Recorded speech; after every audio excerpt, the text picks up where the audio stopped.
नमस्कार, आवाज इंडिया में आप सभी का स्वागत है। मैं हूं सीमा। यूवीटी चीफ और महाराष्ट्र के पूर्व मुख्यमंत्री उद्धव ठाकरे ने बीजेपी पर मुंबई में एक प्रेस कॉन्फ्रेंस कर निशाना साधा। सौगाते मोदी कार्यक्रम पर निशाना साधते हुए उद्धव ने कहा कि जब मुस्लिम हमें वोट देते थे तो वो उसे जिहाद कहते थे। अब ईद के मौके पर बीजेपी ने सौगाते मोदी कार्यक्रम शुरू किया है। 32 लाख बीजेपी कार्यकर्ता 32 लाख मुसलमानों के घर जाएंगे। ये मोदी की ओर से कोई उपहार नहीं है, बेशर्मी है। ये सत्ता के लिए है। उद्धव ठाकरे ने ये भी कहा कि ये फर्जी हिंदुत्व है। मुझ पर हिंदुत्व छोड़ने का आरोप लगाने से पहले अपने झंडे से हरा रंग हटा दीजिए। अब हिंदुओं के मंगलसूत्र की रक्षा कौन करेगा? क्या अब कोई हिंदू पार्टी अस्तित्व में है? उद्धव ठाकरे ने ये भी कहा कि भाजपा को एक बार ये घोषणा कर देनी चाहिए कि उनसे हिंदुत्व को त्याग दिया है। आता आणखी एक गोष्ट मला बरं वाटलं जरा की ज्या वेळेला शिवसेनेला म्हणजे शिवसेना एकच आहे. एसएनसी ही शिवसेना मी मानतच नाहीये. एसएनसी हा एक गट आहे.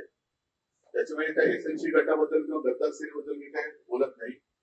शिवसेनेला जेव्हा मुस्लिम समाजाने मोठ्या प्रमाणात मतदान केलं आणि मुस्लिम समाज हा शिवसेनेवरती विश्वास ठेवून आमच्यासोबत आल्यानंतर यांचे डोळे पांढरे झाले होते आणि त्यांनी लगेच एक आवई उठवली की उद्धव ठाकरेंनी हिंदुत्व सोडलं. मुस्लिम लोकांनी शिवसेनेला मत दिलं, उद्धव ठाकरेंनी मत दिलं, तर आज सत्ता जिहाद आहे.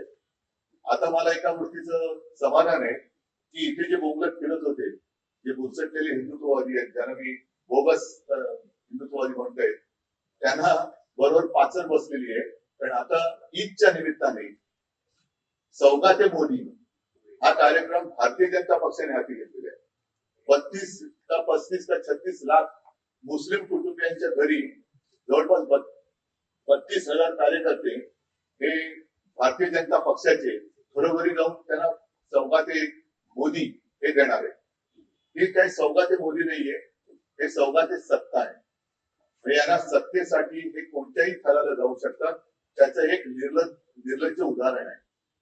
महाराष्ट्राच्या निवडणुकीमध्ये बटेंगे तो कटेंगे हा नारा देणारे आता सौगात म्हणजे भेट द्यायला चाललेले आहेत.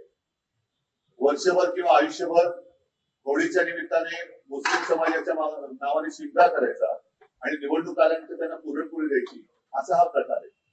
पण याच्यात एक गोष्ट चांगली आहे की आमच्याकडचे जे काय उडाण टप्पू आहेत, ज्याचा उल्लेख अनिल पर्वेंनी आपल्या विधान परिषदेच्या भाषणामध्ये केलाय, ते सुद्धा आता टोपी घालून कशी ती सौगात घेऊन जात आहेत हे मला बघायचंय.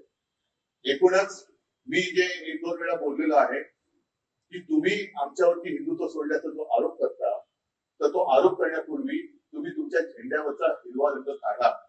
आता त्यांचं हे ढोंग उघडं पडलेलं आहे आणि हिरवा रंग तर ते काढतच नाहीये. मला फक्त चिंता अशी आहे की मोदीजी जे लोकसभेच्या निवडणुकीत बोलले होते, मंगळसूत्र चोरलं जाणार, मंगळसूत्र यांना देणार याला, आता हिंदूंच्या मंगळसूत्राचे रक्षण कोण करणार? कोणी आहे का हिंदुत्ववादी पक्ष? कोणाचं संरक्षण तुम्ही कोणापासून करणार? आणि हीच भूमिका तुमची कायम राहणार आहे का निवडणुकीपुरती राहणार आहे?